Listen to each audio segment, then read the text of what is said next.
Perang Bani Quraizah, akhir keberadaan Yahudi di Madinah. Peperangan Rasulullah SAW melawan Yahudi terjadi 4 kali. Yang pertama dengan Bani Qainuqa, yaitu setelah perang Badar. Yang kedua dengan Bani Nadir setelah perang Uhud. Yang ketiga dengan Bani Quraizah setelah peristiwa Khandaq. Inilah klan terakhir Yahudi di Madinah. Yang keempat dengan Yahudi Khaybar setelah peristiwa Hudaybiyah. Pengkhianatan kaum Yahudi Bani Quraizah terhadap perjanjian damai dengan kaum muslimin begitu menyakitkan. Bagaimana tidak, ketika perang Khandaq terjadi, Bani Quraizah yang memiliki perjanjian damai dengan kaum muslimin seharusnya turut menjaga kota Madinah yang dikepung. Namun, Bani Quraizah justru berkhianat dan bergabung dengan pasukan koalisi pimpinan Quraisy. Pengkhianatan itu benar-benar terjadi di saat muslimin berada dalam kondisi kritis. Pengkhianatan itu tersendiri diprovokator oleh Huwai bin Akhtab An-Nakhdari, pimpinan Yahudi Bani Nadir yang telah diusir oleh Rasulullah Shallallahu Alaihi Wasallam dari lingkungan Madinah setelah ia berkhianat atas perjanjian dengan muslimin. Pada akhir bulan Zulqa'dah dan awal Zulhijjah pada tahun 5 Hijriah, pasukan muslimin telah ditolong oleh Allah Subhanahu wa taala terhindar dari bahaya pasukan koalisi besar. Rasulullah SAW dan para sahabat pulang ke rumah. Rasulullah SAW pulang ke rumah Ummu Salamah radhiyallahu anha. Ketika Rasulullah sedang mandi, malaikat Jibril alaihissalam datang dan mengatakan, "Kalian sudah meletakkan senjata kalian?" "Demi Allah, kami belum meletakkannya." "Keluarlah menuju mereka." Rasulullah SAW bertanya, "Kemana?" "Ke arah sini." Jawab Jibril sedang menunjuk ke arah perkampungan Bani Quraizah. Berdasarkan hadis riwayat Bukhari. Menerima perintah ini, Rasulullah SAW bergegas melaksanakannya dan menginstruksikan kepada para sahabatnya untuk segera bergerak ke arah Bani Quraizah.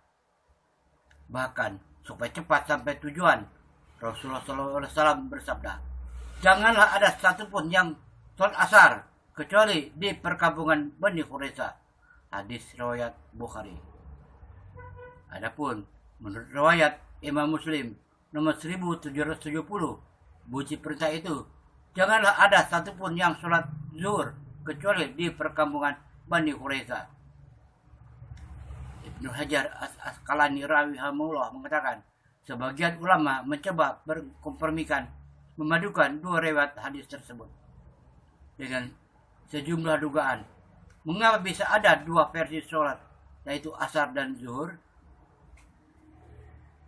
Perselisihan sahabat tentang sholat di Bani Quraizah. Pasukan muslimin pun segera berangkat ke perkampungan Yahudi Bani Quraizah lebih dulu. Ketika mereka mendapati waktu sholat yang disebutkan oleh Rasulullah SAW tersebut di tengah jalan, sebagian dari mereka mengatakan, "Kita tidak sholat sampai kita tiba di perkampungan Bani Quraizah." Sementara yang lain bersikukuh tetap melakukan sholat asar pada waktunya, karena mereka memandang bahwa Rasulullah SAW tidak bermaksud menyuruh para sahabat menunda sholat asar sampai lewat waktunya. Dua sikap yang berbeda dalam menyikapi sabda Rasulullah SAW ini kemudian dilaporkan kepada Rasulullah. Namun Rasulullah SAW membenarkan keduanya dan tidak mencela salah satunya. Ibnu Hajar mengatakan ada dua kesimpulan dari kisah ini. Pertama, sebagian sahabat ada yang memahami larangan ini sebagaimana zahirnya. Mereka tidak peduli dengan habisnya waktu, karena mereka lebih menguatkan larangan yang kedua daripada yang pertama, yaitu menunda sholat sampai akhir waktunya.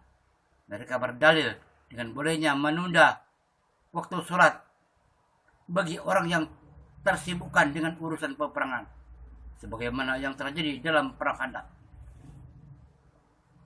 Telah disebutkan dalam hadis Jabir radhiyallahu anhu bahwa mereka Rasulullah SAW dan para sahabat menunaikan sholat asar setelah matahari tenggelam, karena disibukkan dengan urusan perang. Mereka menganggap itu boleh pada semua kesibukan yang terkait urusan perang. Terlebih masa itu juga adalah masa penurunan pembentukan syariat.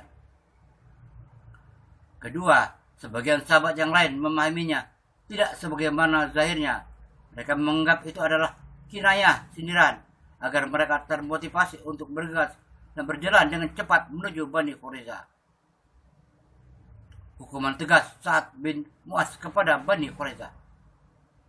Rasulullah SAW berangkat menuju perkampungan Bani Quraiza bersama 3.000 orang pasukan. Setibanya di perkampungan Bani Quraiza, pasukan muslimin melakukan pengepungan dan melakukan blokade terhadap kelompok Yahudi itu.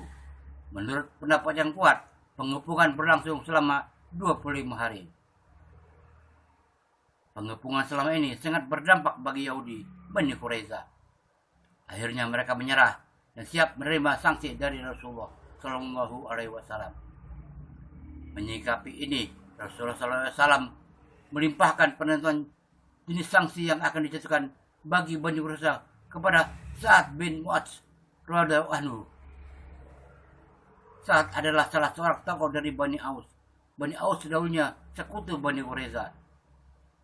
Sa'ad bin Mu'adz saat itu tidak ikut dalam pengepungan karena luka-luka yang dideritanya dalam perang Khandaq. Rasulullah SAW kemudian mengirim utusan kepada Sa'ad radhiyallahu anhu agar datang.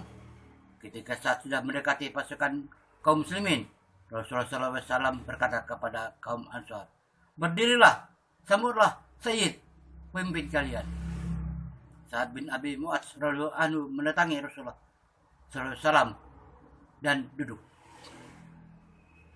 Rasulullah SAW bersabda kepadanya, "Sesungguhnya orang-orang ini Bani Quraiza tunduk kepada hukummu." Kemudian Sa'ad mengatakan, "Hukum yang saya terapkan yaitu pasukan mereka dibunuh, kaum wanita dan anak-anak ditawan." Mendengar sanksi ini, Rasulullah SAW bersabda, "Engkau telah menjatuhkan sanksi kepada mereka sesuai dengan sanksi Allah Azza wa Jalla." Hadis riwayat Bukhari dan Muslim. Rasulullah SAW lalu memerintahkan kepada para sahabatnya untuk melaksanakan sanksi yang telah ditetapkan oleh Sa'ad bin Mu'adz radhiyallahu anhu. Berdasarkan pendapat kuat, jumlah mereka yang terkena sanksi itu sebanyak 400 orang. Semua terkena sanksi kecuali sebagian kecil karena mereka menemui Nabi SAW dan menyatakan keislamannya, atau karena mendapat jaminan keamanan dari sebagian sahabat, atau karena ada keterangan yang membuktikan bahwa dia tetap setia dengan perjanjian ketika terjadi pengepungan terhadap kaum muslimin. Namun, jumlah mereka tidak lebih dari jumlah anggota satu keluarga. Demikianlah akhir dari Yahudi Bani Quraiza membuat Madinah bersih dari kaum Yahudi setelah sebelumnya Bani Qainuqa dan Bani Nadir diusir oleh Rasulullah Shallallahu Alaihi Wasallam. Wallahu a'lam bishawab. Semoga bermanfaat. Wassalamualaikum warahmatullahi wabarakatuh.